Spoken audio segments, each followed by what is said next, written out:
ነገ ሚያዝያ 29 በዚህ ዘመን ላለን የስምንተኛው ሺህ ትውልድና ለወደፊትም ለሚፈጠረው ኃጢአተኛ ትውልድ ከአምላካቸው ከእግዚአብሔር በተሰጣቸው ታላላቅ ቃል ኪዳን ሕዝቡን ከተለያየ መቅሰፍት፣ በሽታ፣ ችግር እየፈወሱ ያሉ ሦስት ቅዱሳን አቡነ እጨጌ ዮሐንስ፣ እናታችን ሰማዕቷ ቅድስት ፍቅርተ ክርስቶስ፣ እናታችን ሰማዕቷ ቅድስት አርሴማ ነገ ሚያዝያ 29 የወርኃዊ በዓላቸው ነው። አቡነ እጨጌ ዮሐንስ ዘጸገሮ ወይም ዘጉንድ በጨረቃ ላይ ለ50 ዓመት፣ በፀሐይ ላይ ለ50 ዓመት፣ በደመና ላይ ለ50 ዓመት እንዲሁም ደግሞ በክንፋቸው ዓለምን በመዞር ለ50 ዓመት በተጋድሎ የኖሩ ታላቅ ቅዱስ ከሰው ተፈጥረው ከመላእክት የተደመሩ እንደ ሰው ተፈጥረው እንደ መላእክት የኖሩ ለ500 ዓመታት በዚህች ዓለም ላይ በተጋድሎ የኖሩ ታላቅ ቅዱስ የገድልህን መጽሐፍ የሰማ ያሰማ ያነበበ ያስነበበ የተረጎመ ያስተረጎመ እንዲሁም ደግሞ በቃል ኪዳንህ የታመነና ዝክርህን የዘከረ መታሰቢያን ያደረገ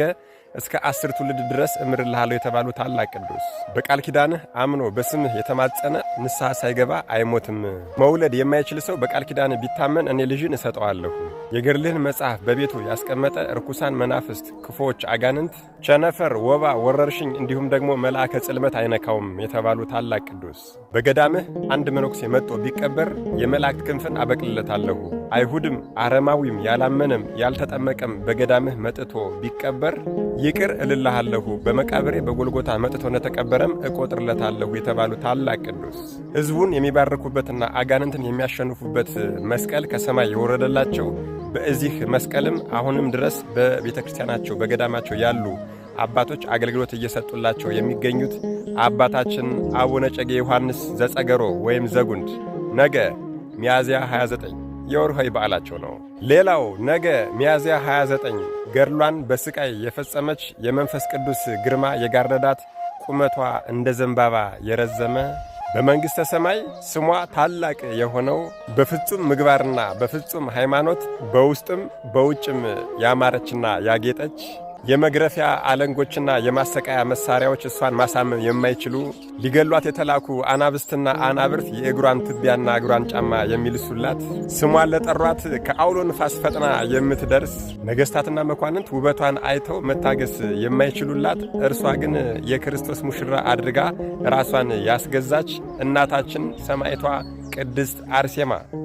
በዚህ ዘመን ያለን ወጣቶች በፍጹም እምነት በቃል ኪዳኗ ታምነን የምንጠይቃትን በሙሉ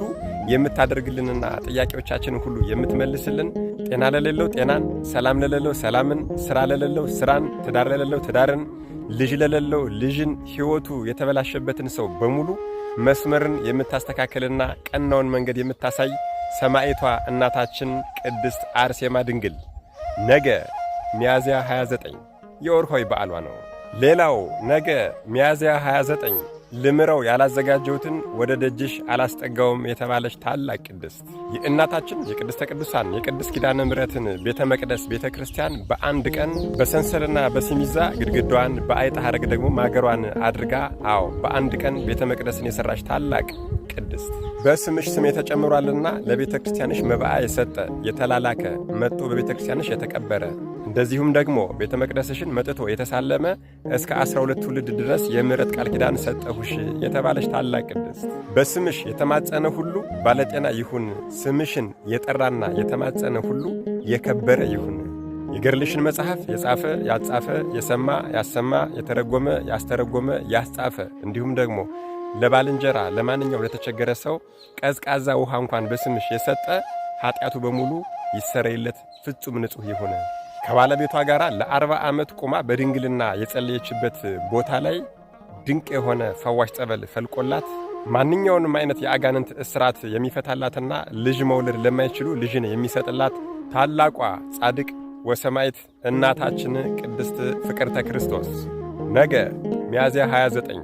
የወርኃዊ በዓሏ ነው። መድኃኔዓለም ኢየሱስ ክርስቶስ ከታላቁ አባታችን ከአቡነ እጨጌ ዮሐንስ ከታላቋ ሰማዕት ከእናታችን ከቅድስት አርሴማ ድንግል ከጻድቅ ወሰማዕት ከቅድስት ፍቅርተ ክርስቶስና እንደዚሁም ደግሞ በዚሁ ቀን ወርኃዊ በዓላቸው ታስበው ከሚውሉ ሌሎቹም ቅዱሳን እናቶቻችንና አባቶቻችን ረድኤት፣ በረከት፣ ምልጃ፣ ቃል ኪዳን፣ ፍቅር አይለየን። አሜን። ይቆየን።